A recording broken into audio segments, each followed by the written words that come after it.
Alright, so I listed this girl for sale, but I wanted to show more about the air conditioner and how it works before I get rid of it. So first of all, the unit itself, it's 1 ton, so it's 12,000 BTUs. And it's made out of what I call Chinesium. So, you know, all these parts are just relatively generic things. I assume they're coming out of China. I think the important part is that the compressor, not located in here, but the compressor located in the condenser is name brand. It's made by Toshiba. And then the highest SEER rating you can find is what you want. So this one here, so also 115 volts is important. A lot of them are 220, and then you would need a different inverter. So it actually has slightly higher heating capacity than cooling, which is interesting because I find these to be relatively terrible heaters as opposed to air conditioners. So you can see the indoor fan motor load is only 0.36 amps. Like, that's almost nothing, and that's the maximum. So it's not meant for a van, but that's okay.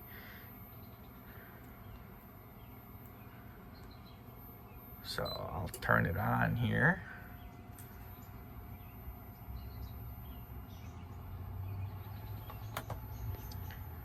So you might be able to hear like a fan running in the background right now, and that's actually the battery charger charging the house batteries. This guy, when it runs, is pretty quiet, and it's gonna run, because I set the temperature so low, it's gonna run at maximum, like full tilt. So as the set temperature gets closer, like this temperature gets closer to the actual temperature, the fan here slows down and it draws less current.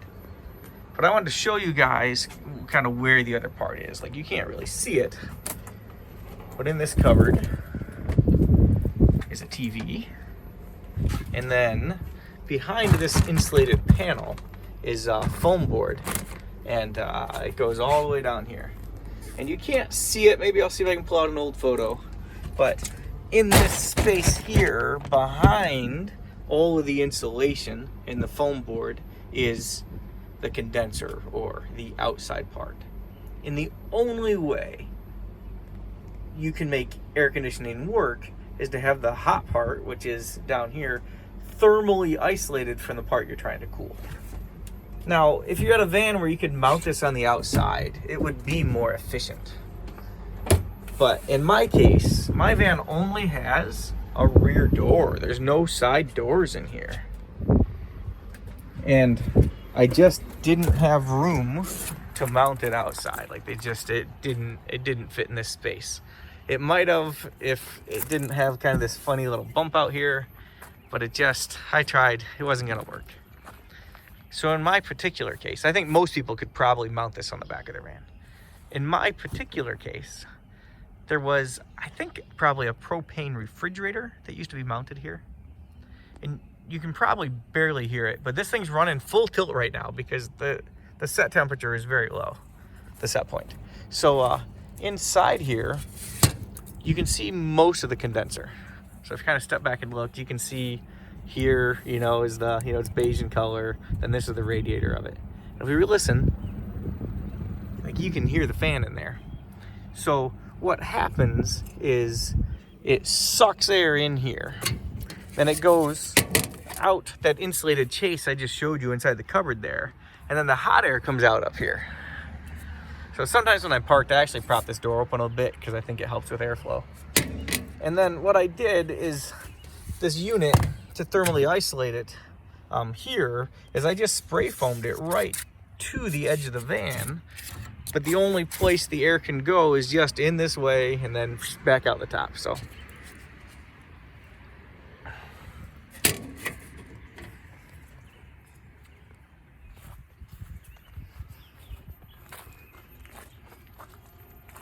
and then it's probably worth showing, I'm not gonna put the effort into removing this panel, so you can actually see it. Well, no, you can't, it's insulated, I lied.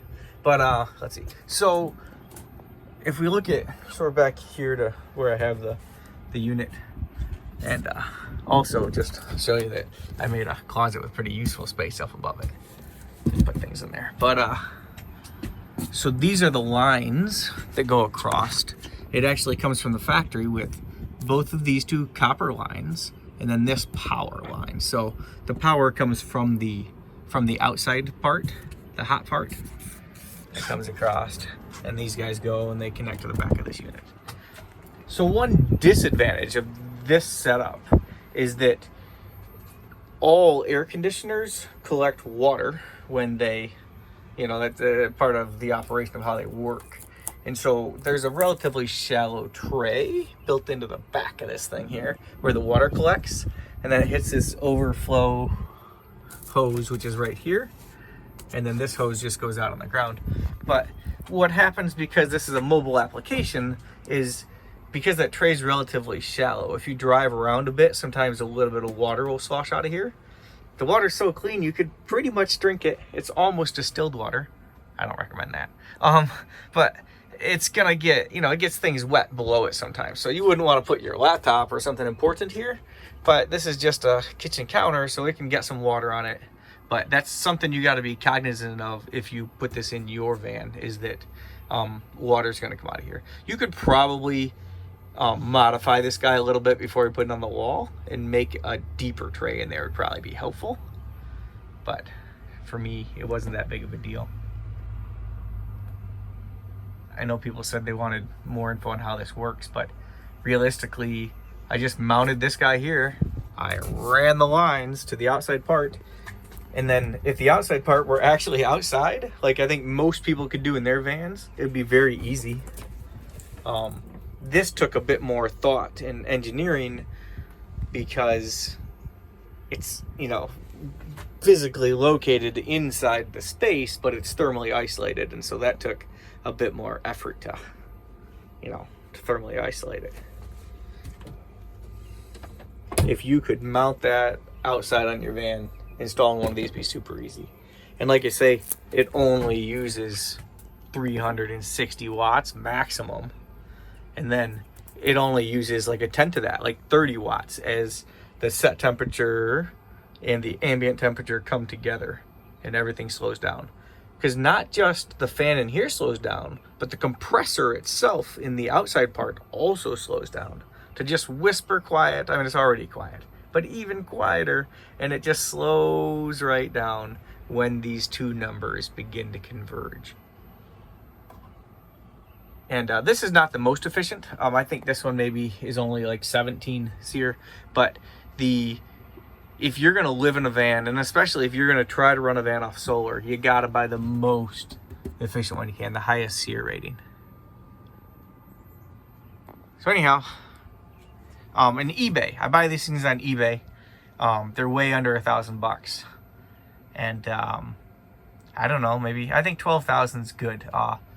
Also, if I lived in this thing, I would put more insulation in here. I'm just a weekend warrior, so I don't live in it full time, but I think more insulation would be helpful, because the sun, when it's 100 degrees outside, the sun's pretty brutal, and putting more of a barrier between you and the outside air would certainly be helpful. But this thing's amazing, and I love it, and I think everybody should put one of these in their van.